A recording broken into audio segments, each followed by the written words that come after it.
Well, hello, my friends. Welcome to Breakfast with Sergio. I am very excited because in today's episode, I'm chatting with my good friend, Michal Foster. He's an artist, he's an author, and he just released, he co-authored the book Manifestos Reinventions and Declarations. And today we're going to dig right into the book.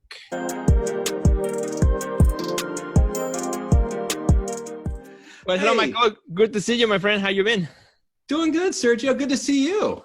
Thank you for being here. Super excited that we can have you here as one of the two authors of the new book, Manifestos Reinventions and Declarations, so that we can talk about the exciting things that you've been doing, and particularly this book kind of goes back to also back when you were writing for the Huffington Post and things that you've been doing, Psychology Today, and kind of been all condensed into this kind of like new idea, which is perfect for our timing. So before we do that, what you've been doing these days, with all this lockdown and everything that's been happening? Well, I was very fortunate because my life hasn't changed too terribly other than I don't leave the house anymore. Okay. So really, I mean, my job is good. I work as an art director at Aptitude over here in Lisle, and I'm still painting, I'm still drawing. I mean, writing is one of my 10 careers I have. Yeah. And other than the sort of gentle hum of anxiety that we feel every day, I've been very fortunate. Both Jamie, as you know, my wife, who's also an artist, we've been very fortunate. The last two downturns, the dot-com crash and the Great Recession, really threw us for a loop. Yeah. And so far, we've been able to hang on. So, let's hopefully that stays. Very cool. And you guys have also a very nice kind of like patio outside, like yard where you can guys go out and kind of. Yeah. If The Walking Dead happened, we could survive it here. It's a nice little out of the way place, actually. Excellent. I love that. You can see it. We filmed a short film, my wife and I, Jamie. It's called Life in Purgatory. I think I saw that. Yeah. Right now. Yeah, where I'm in a big domo costume. I almost wore the domo costume for this interview, but I was like, that could get stale after about 3 minutes. So let's not do that. And then plus to the hair, I take off the domo costume and I look like Lucy from the Charlie Brown comics. I finally got it to like fat Keanu Reeves look, so I'm happy. So I didn't want to jinx it, but yeah, it's working great. We're kind of like where we live in Life in Purgatory. It's on YouTube. Super. Well, Michal, tell us first, before we start digging into the actual content of the book, tell me a little bit about the book itself, the title, and what was like the main idea behind it. And sure. Also about your co-author. Yeah, no. So Russell Smith is a man I met. He's a writer. When we lived in Seattle, Jay and I lived in Seattle from 2007 to 2012. And we met through a Web 3.0 seminar I was hosting because Web 2.0 just came out. So we're like, well, let's think what Web 3.0 is. And we had a nice relationship. He's about 15 years my senior. So he's my sensei, technically speaking. And we just really hit it off. And so we started writing for the Huffington Post and Psychology Today. And he spearheaded getting us into Huffington Post. And the idea was about technology. It sort of stemmed from that Web 3.0 thing. We realized that technology was rewiring us in very interesting and sometimes frightening ways. Right. So we thought, well, we're both artists. Russell's a collage artist, and I'm a painter and digital artist. And we said, from our perspective, maybe we can write something that would be interesting for people to read and not just more technical jargon that, people just get bored with. So we did that for about 3-4 years. And then from all of those different writings, we kind of kicked it around a little bit. Like, should we write a book about this? Should we just take the essays and just make them into a book? And starting last year, because, as you know, the last few years have been kind of weird, we felt like, okay, this is the time. But of course, we had waited so many years that we had to kind of rewrite a lot of it. Russell really did spearhead a lot of the adjusting, because you can write about how great the Hunger Games is, but in 2019, 2020, it's kind of irrelevant. Not really. No, we're heading towards the Hunger Games. Maybe it's not as irrelevant as I think. Just wait a couple years, it'll be relevant again. He'll come back. So that's how it really came about. It felt like, okay, now's the time. I think the world really needs it, and it's something that we worked on for so long. It felt like, let's do it. Let's just put it out there, and hopefully it inspires people. It was very inspiring, and it helped Russell and I go through our goods and our ups and our downs and stuff. And I said, well, if it helped us, maybe it can help other people too. And one of the things that was pretty cool is that, when I first realized that, these are ideas that actually began much earlier in 2012 as you guys started writing together. how timely they are, and how, I don't know how much you had to adjust, but they are, it almost feels like you just wrote this book like now, right? For the now, for what's happening as we are kind of experiencing this and getting out of fear now, how then the world is looking like, and how things are adjusting and changing. Some things are the same, some things are different. It's very timely. Yeah, well, it's funny because around that time when we were really writing, 2012, 2013, we were starting to see the sort of Facebook wasn't as fun as it used to be. It was just, we were starting to see cracks in that foundation, and internet, the shaming that was going on, the beginning of what it became, the paranoia, the misinformation was already starting back then. And once again, I think there's a lot of smart guys out there, and smart men and women, smart everybody. There's people who are just bright, and they're like Donald Sutherland in Invasion of the Body Snatchers, like, they're here, help, and you're yelling and screaming. Nobody's listening. Right.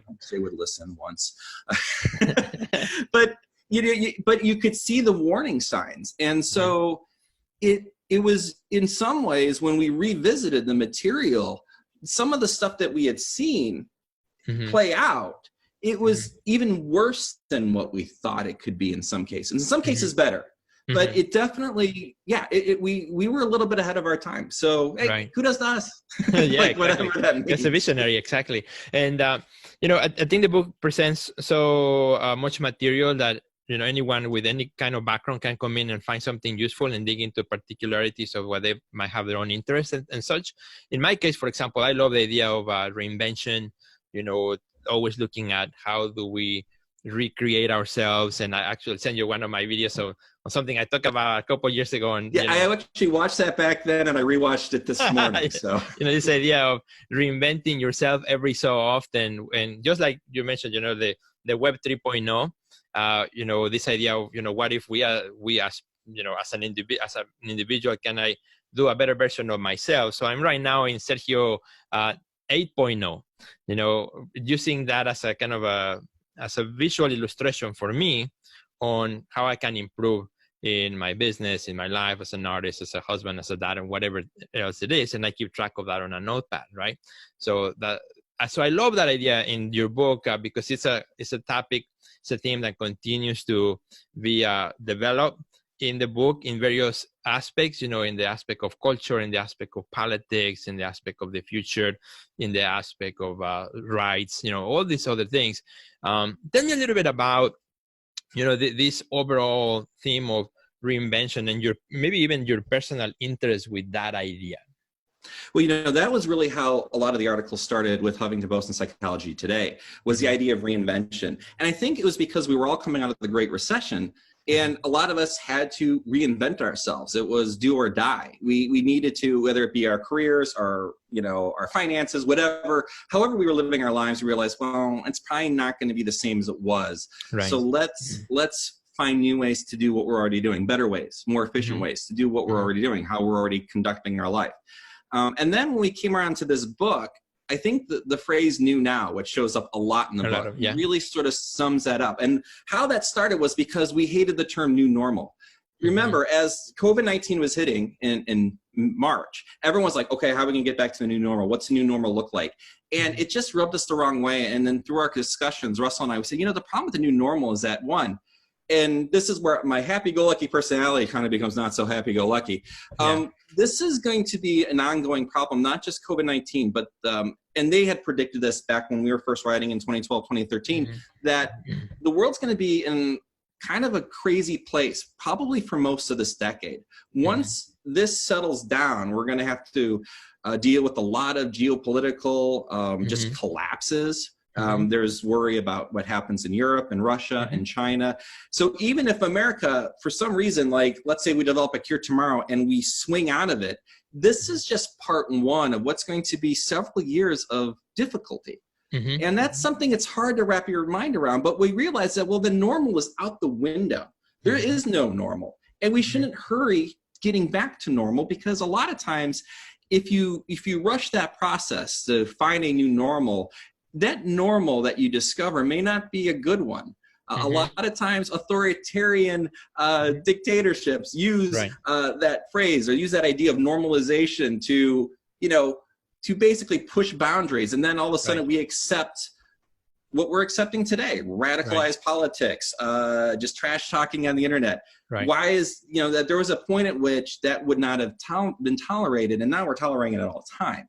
So maybe we don't want normal. Maybe what we need to discover is something more fluid and something that's more in the moment, more immediate. So New Now basically came out of that. And I think from discovering your now, what my now looks like, that's sort of becomes a catalyst for reinvention.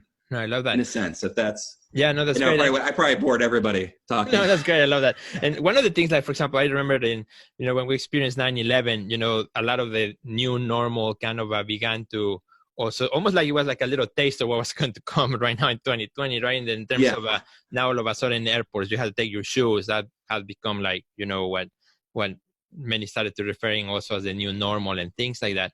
So, one of the things that I noticed, for example, and I don't know what you think about this, like, when, as I grow older, when I think of normal, it almost like, I think of at the prime of my life. When I'm at the prime, that's kind of like my set standard for normal.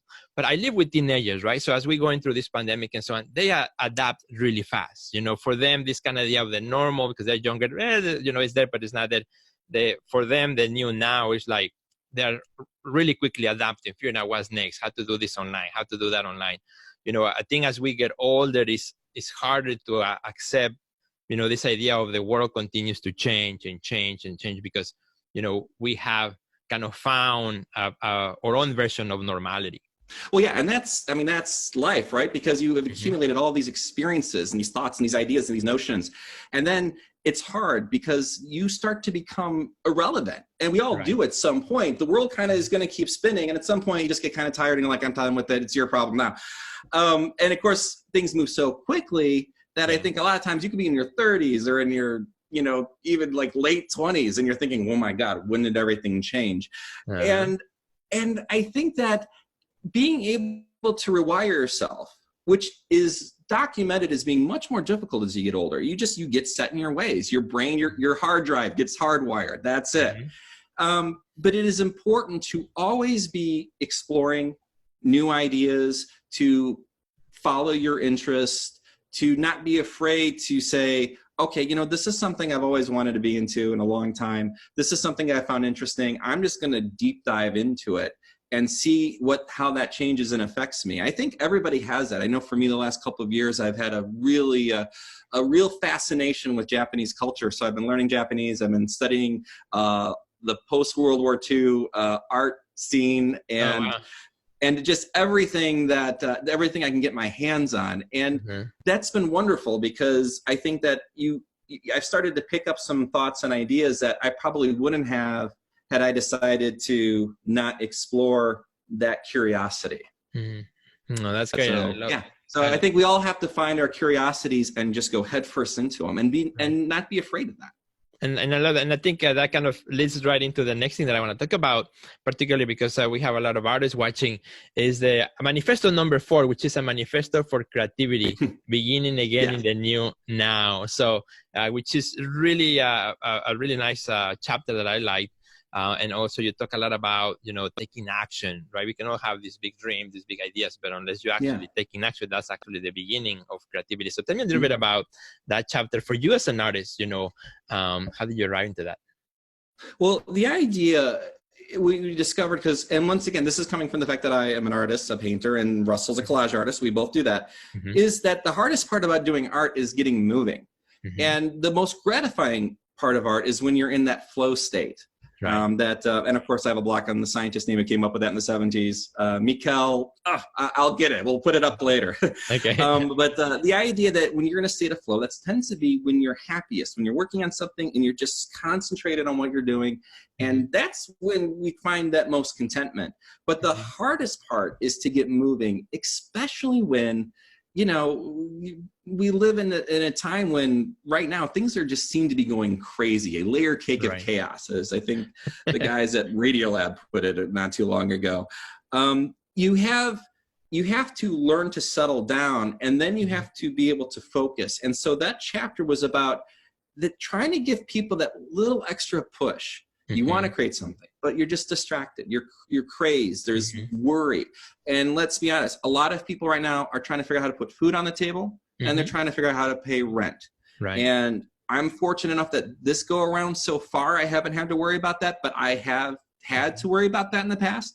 And so that is very hard to be creative, to be a fully self-realized individual. We talk about Maslow's hierarchy of needs, right? The triangle where you have like food, clothing, and shelter on the bottom. And then once that's established, you work your way up to community. And then once you love, and then once all of that foundation is put into place, you can look at self-realization and self-actualization.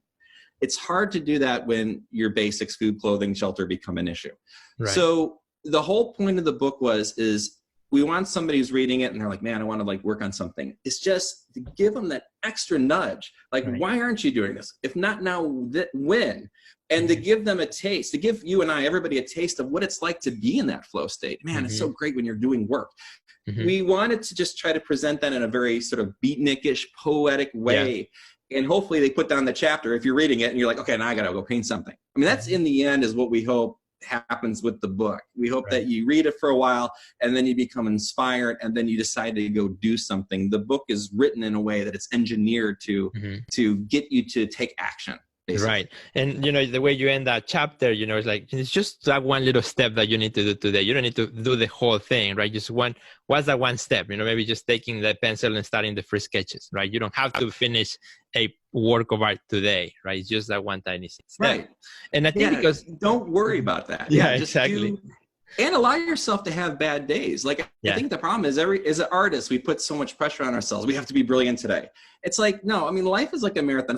It's more like baseball. You're going to win some, you're going to lose some. Right. As long as you win more than you lose, you're fine. And take the pressure off yourself. Right now, the world's doing its own thing. So you can't allow yourself space to be creative and explore things that you're always wanting to get to. Right. And I always say, the only one that's counting what you're doing is yourself, right? Nobody's actually saying, okay, let me see what Michal Foster is doing today and every day, We are the only, sometimes it feels like it because this is in our hands and it feels like he's watching us. Oh, I know. Like it's terrifying sometimes. I'm like, oh my God, my fan base needs to see something new. Like, what? Exactly. No one, when you put it out, they'll be happy. It's okay. It takes a few extra days. And I would say, anyway, if you put it today, it doesn't mean that everybody saw it, right? Actually, just a small percentage of people actually saw what you posted. So don't overthink it, don't over worry it too much. And maybe that gets as a good transition to talk about something that I found quite interesting in the book, that in the chapter Manifesto number 7, where you talk about the internet is always turned on, which is not a chapter of itself, but you kind of like took that long chapter and cut it into like 7 little pieces that kind of break the whole book into almost like small breaks or thoughts, as you kind of develop the whole process from the start to finish to the book. So tell me about that chapter, the internet is always turned on, and why is it chopped into 7 parts? Well, yeah, that was a funny one. And Russell's probably the better one to talk to about that because he was more spearheading that than me. But we had talked about it early on, and we had this chapter where in the original articles, we always talked about the internet. So we took all the articles, and then all the times we talked about the internet doing something or not doing something, we kind of started this whole like beatnik poem where it's like the internet is always turned on, the internet is always watching you, the internet always tells the truth, the internet lies about telling the truth. As I read it, I wanted to almost like hear music behind it. Yeah, exactly. You need to have the little jazz music playing or whatever in the background. Because the concept was, and we found with a lot of our original articles is that we were trying to explain to people that, if for those who are our age, who could remember a world when we weren't always plugged in, when the internet was dial up and made all that crazy noise, it sounded like it was killing its way into the internet with that dial tone. But it was that separation, and now it is transparent.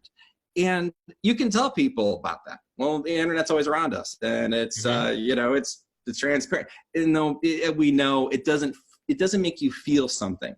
So instead of just writing a quick paragraph about it, let's create this thing that in a way emotionally connects with somebody about the internet, that the internet is almost its own life form. The internet is almost has its own agenda, and that the internet is always there. So we had this huge thing, and I was reading it and I was kind of going through, I was like, Russell, we got to break this up. This thing's like this is like half the book.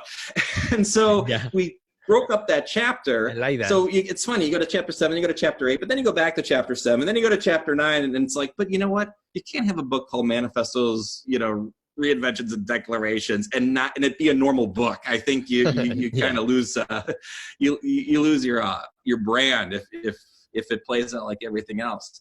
But as it turns out, it's probably the most fun, and I think it's the one that gets people most stirred up because it kind of wigs people out a little bit. And and I would say, as life continues and technology continues to evolve, more rapidly than ever before. And I was thinking the other day, I'm right now, 47, 48, something like that. I have to ask my wife. I always forget, 40 something, right? So I'm like, if I were to live another 40, I just cannot imagine how life was 40 years ago, how much it will change in the next 40 years, because the rate of change, it will be much faster from here to the next 40 than from here to the last 40, because the technology, is changing rapidly so often at ever increasing steps.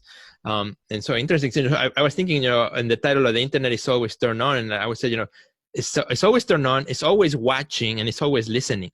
Because now as we also look at other, now your Siri listens to what I say, right? Amazon, Alexa listens to what I say. And sometimes I'm talking to somebody and Siri answers like, what? It just picks up, part of my language that thinks I'm talking to it. And, now with all these cameras all connected to the internet. So it is almost like the internet is just beginning.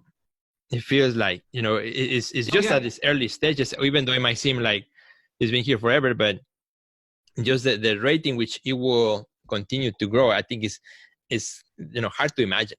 And I like how you take that concept and like it's never ending. It just continues on and on. Oh yeah, exactly. No, I think that by the time we're old men, it's going to be the outer net and it's going to be all around us. So we're going to be just swatting it away. But it's funny too, like how you say it's always listening. I remember I was looking up an artist, her name is Pia Fries, and she's incredible. And I looked her up, and then they say the internet's always listening. So then on Pinterest, I started seeing ads for Burger King for fries because her name is spelled Fries. And then I'm like, oh man, I knew it misinterpreted what I was looking for, but then all of a sudden I wanted fries. So who screwed up in that situation? I don't know. But that being said, can I talk a little bit, because we're talking about artists, and I'm hoping what the book does is I think about it, it's like, in times like this where things are just seem very much out of control and very scary, we learn and we process the world through analogy. And what I mean by that is that, take, for example, we talked about 9/11. When I think about 9/11, I always associate it with Lord of the Rings, because the first Lord of the Rings came out a couple months after 9/11. And there's that line that is often quoted, especially during times like this, where Frodo wishes the ring never came to him. He wishes, this never happened to me. And then Gandalf's like, so do all, Frodo Baggins, but, it'll be okay. But the fact is that art, music, and culture is part of that analogy. And if anything, in times like this, we really go towards art, towards movies, towards culture to make sense of what is happening. Because we don't know where this is going, and all of this is so new. We need to go back to our analogies. We need to go back to the arts and say, okay, what is this painting telling me what I can expect? What does Radiohead's Kid A tell me I could expect? What is, what does Kendrick Lamar say about what is happening right now? Like, we dip into those wells, and now more than ever, it's important as artists that we don't hold back. We get our messaging out. We get whatever we can, whatever we have, put it out there, because this is how we're going to make sense of the next 10, 20, 30 years through the art and the culture, and processing that as individuals to figure out what all of this means to us. Because unfortunately, because art can happen and then we can understand it, but it's going to take the rest of the world to catch up to what art is telling us today. Right. I love that, man. I don't know. That's been kind of quite a tangent, I guess. No, but I love it. We could, continue talking about this book for a long time, because every chapter brings something new, some new ideas. But I know we already kind of extended quite a bit what I normally share. But I think it was well worth it. I really enjoyed this conversation. I think this will give at least our friends a good insight, so that they can go and get the book, Manifestos, Reinventions, and Declarations. Now is the time, my friend. Tell us, where can we go get it? Well, right now it's available on Barnes & Noble. If you type in Manifestos, Reinventions, and Declarations, you'll find it. It's up on Barnes & Noble as well. It's going to be up on a few other sites in the next couple of weeks. You can always go to my website, boojazz.com, like a ghost playing the saxophone, Boojazz. I will have links to everywhere. It's going to be on sale. So that way, if you, let's say, like, I don't want to do Amazon, I want to do Kobo.